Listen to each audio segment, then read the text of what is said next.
जीवन यात्रा का प्रारंभ हो चुका है। यात्री चलेगा तो कहीं ना कहीं अवश्य पहुंच जाएगा।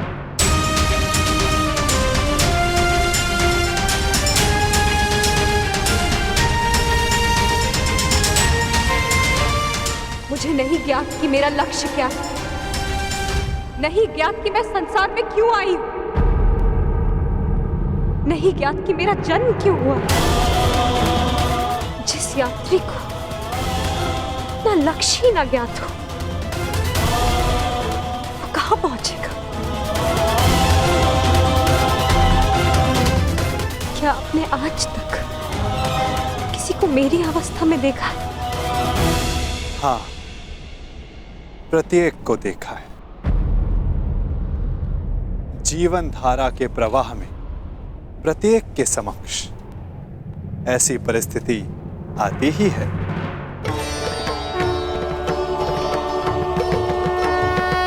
मैं तो ये भी नहीं जानती कि जो इस समय मुझसे बात कर रहा है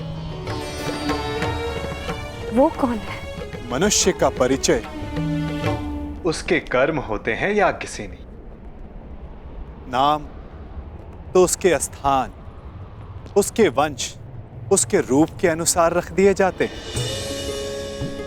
परंतु तुम्हारी उत्सुकता को शांत करना भी आवश्यक है। तुम द्रुपद की द्रौपदी हो तो मैं वसुदेव का वासुदेव हूं। यदि श्यामल होने के कारण तुम कृष्णा हो तो मैं कृष्ण हूं। परंतु यदि इस समय कुछ सबसे अधिक महत्वपूर्ण है तो ये कि तुम चिंतित हो और मैं तुम्हारा शुभ चिंतक हूं। आपसे वार्तालाप करने का मेरे पास कोई कारण तो नहीं है, परंतु आपसे बात करके अच्छा लगता है। आपसे वार्तालाप करके मन को एक विचित्र शांति तो मिलती है, परंतु मन में आए प्रश्नों का उत्तर नहीं। और क्या प्रश्न है जिनका तुम्हें उत्तर चाहिए कृष्णा? एक ही तो प्रश्न है, मेरे जन्म का उद्देश्य क्या है, मेरे जीवन का लक्ष्य क्या है? प्रणाम द्वारकाधीश। महाराज द्रुपद और कुमार दृष्टद्युम्न आपके निवेदन पर अग्निकुंड के स्थल पर आपकी प्रतीक्षा कर रहे हैं। उन्हें कहो मैं आ रहा हूं। मेरे प्रश्न का उत्तर दिए बिना जा रहे हैं वासुदेव। इस समय किसी और की शंका का निवारण करना अधिक आवश्यक है पांचाली।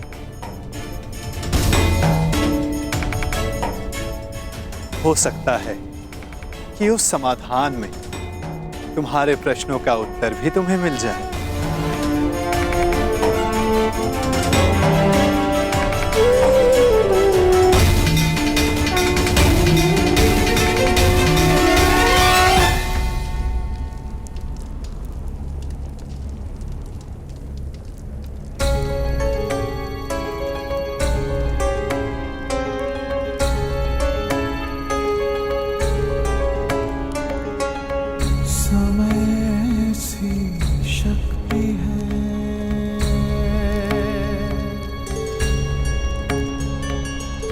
सभी समय से हारे, राजा हो या रंक सभी बनते रहे बेचारे। समय बड़ा महान है इस जग में, समय बड़ा महान, समय बड़ा महान है इस जग में, समय बड़ा महान।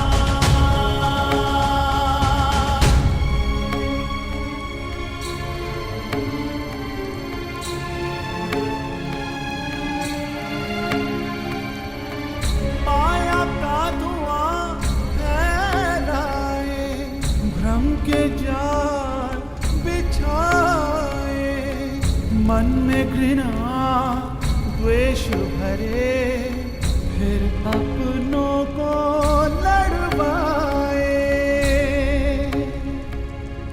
सही समय पे सत्य को लाए, झूठ को करे किनारे।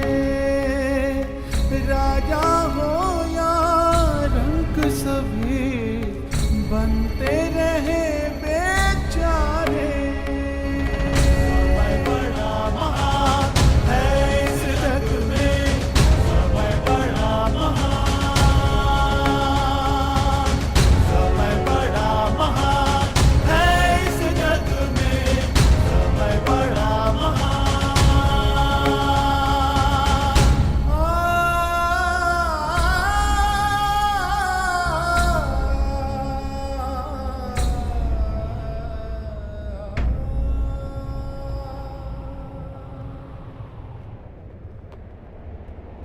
मैं अपने प्रतिशोध के लिए प्रयाण कर रहा हूं। ऐसे में आपने हमें यहां क्यों बुलवाया?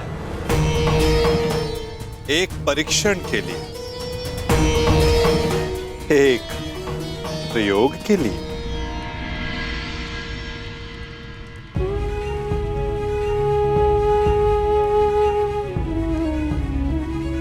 कैसा परीक्षण और यहां क्यों?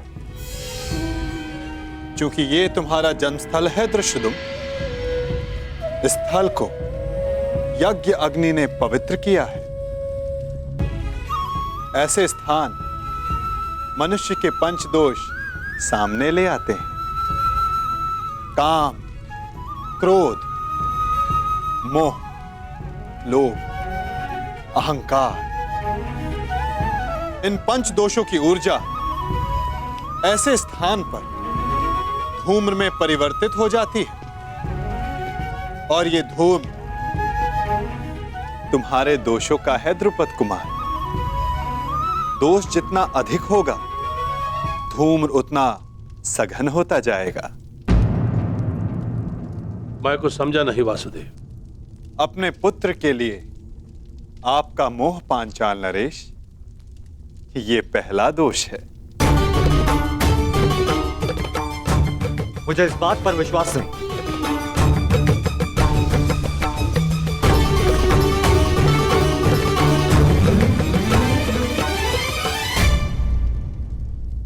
धूम्र बढ़ गया ना, चूंकि दूसरा दोष समक्ष आ गया, मद।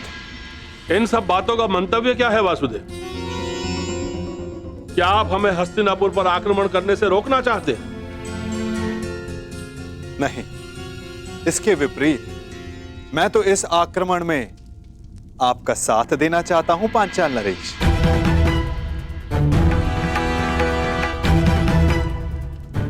आप हमारा साथ दोगे? यदि आप हमारे साथ हैं, तो फिर पराजय का प्रश्न ही नहीं।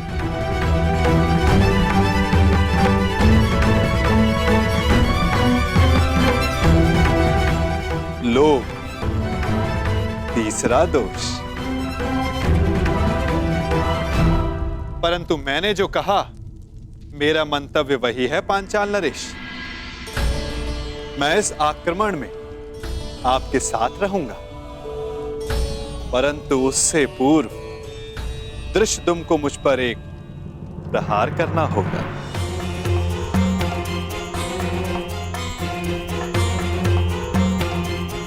क्या? हाँ, मात्र एक प्रहार।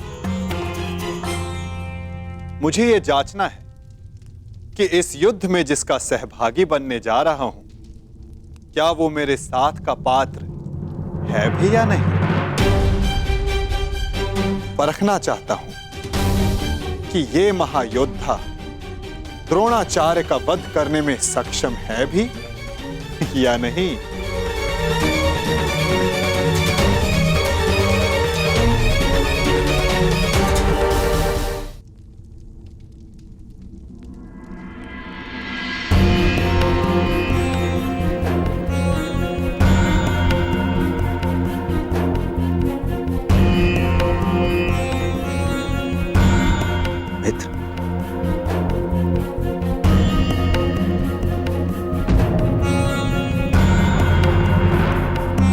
माता कुंती के अंतिम संस्कार में मुझे सम्मिलित होने दिया,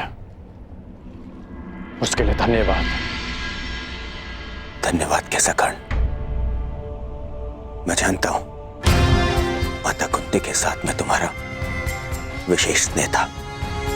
और एक बात, तुम मेरे लिए मेरे भ्राता से कम नहीं हो मित्र। कल मेरे जीवन का सबसे बड़ा स्वप्न पूर्ण होने जा रहा है। कल मेरा युवराज अभिषेक है मित्र, और यही तो तुम्हारा भी स्वप्न था ना। कर्ण, मैं जानता हूं तुम्हें लगता होगा कि जिस मार्ग पर चलकर मैंने ये मुकुट प्राप्त किया है वो उचित नहीं है। परंतु यदि तुम मैं आ जाऊंगा,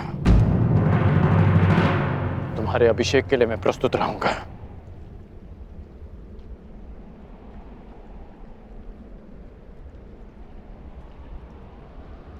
तुम्हें मित्र माना है, और कल राजसभा में उपस्थित रहकर मैं अपने मित्र होने का कर्तव्य अवश्य निभाऊंगा।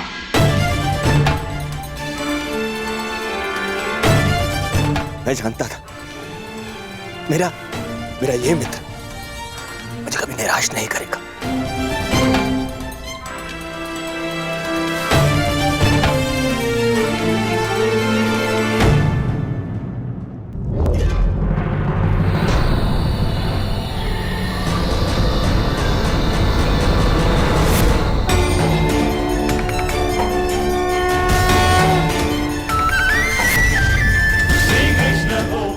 अहंकार एक और दोष।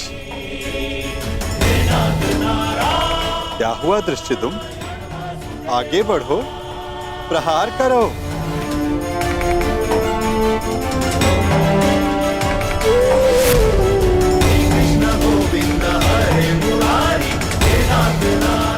क्रोध अंतिम दोष।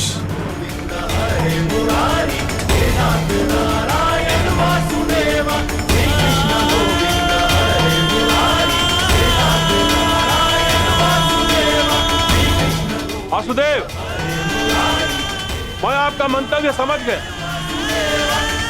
मेरा पुत्र अभी द्रोण से युद्ध करने के लिए तैयार नहीं है। अब ये माया समाप्त कीजिए वासुदेव।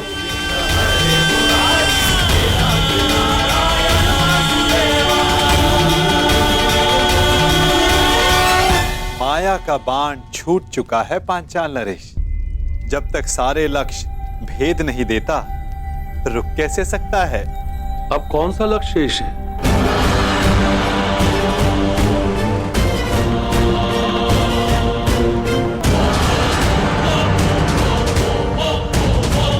नहीं, रुको पुत्र।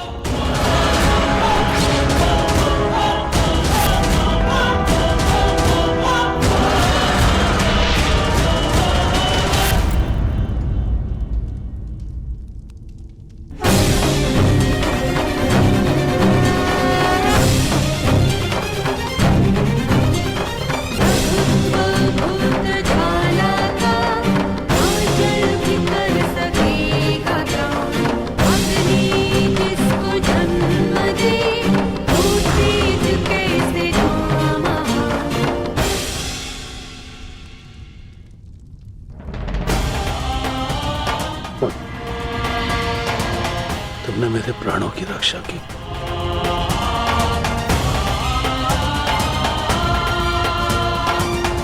पश्चाताप, भूल का पश्चाताप पांचाल नरेश। प्रत्येक दोष का निवारण पश्चाताप है। आपकी पुत्री 5वीं पंचकन्या है। इस युग की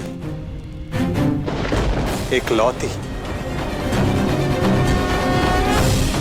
पहली 4 त्रेता युग में आई। अहिल्या, मंदोदरी, सीता और तारा। और अब द्वापर युग को प्रतीक्षा थी 5वीं पंचकन्या की, द्रौपदी की।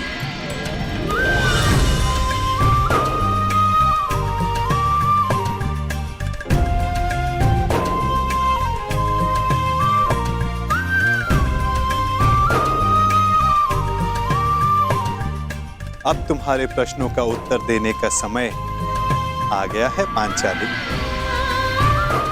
मनुष्य के जीवन का लक्ष्य और प्रयोजन भिन्न होते हैं। अर्जुन से विवाह तुम्हारे पिता का प्रयोजन था। तुम्हारे जीवन का लक्ष्य बहुत ऊंचा, बहुत आगे है द्रौपदी। एक बार मेरी दृष्टि से अपने आप को देखो, अपने लक्ष्य को देखो। आपकी दृष्टि में मेरे जीवन का लक्ष्य क्या है वासुदेव? परिवर्तन। केवल एक मनुष्य के जीवन का परिवर्तन नहीं, समस्त संसार के जीवन में। इतिहास की धारा को परिवर्तित करना है तुम्हें। पातक नाश। तुम्हें पापों का नाश करना है।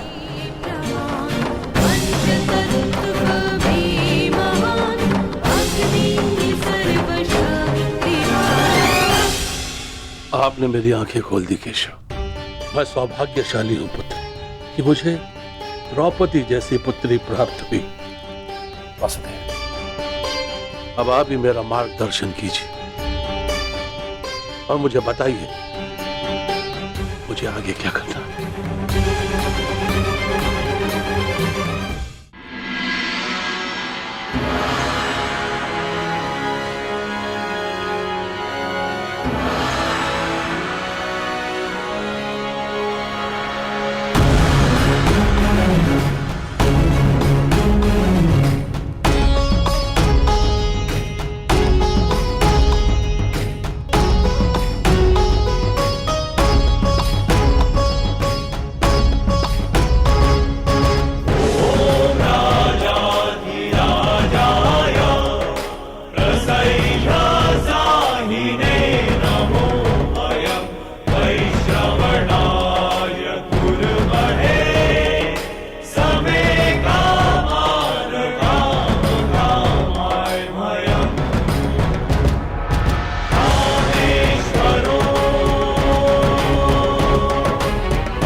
मित्रगण,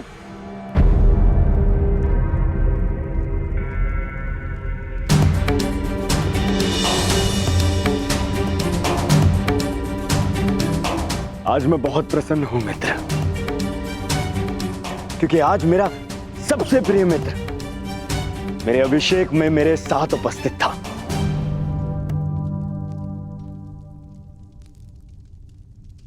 मैं यहां आया क्योंकि एक मित्र के अभिषेक में उपस्थित होना मेरा कर्तव्य था।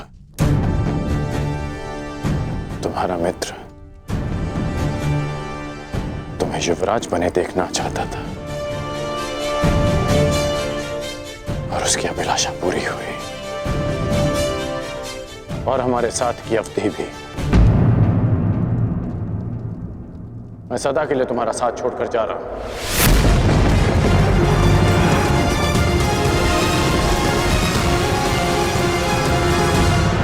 युग बदल रहा है पांचाल नरेश। समय की धारा ऐसी मोड़ पर आ गई है जहां परिवर्तन का प्रारंभ होगा। शीघ्र ही इतिहास करवट लेगा। समय चक्र की अंगड़ाई सृष्टि को झंझोर देगी। पंचदोष बढ़ेंगे और ये सब होगा एक महान शांति के लिए। संसार के कल्याण के लिए, संसार की भलाई के लिए। और इस दिशा में प्रथम सोपान होगा पांचाली का स्वयंवर।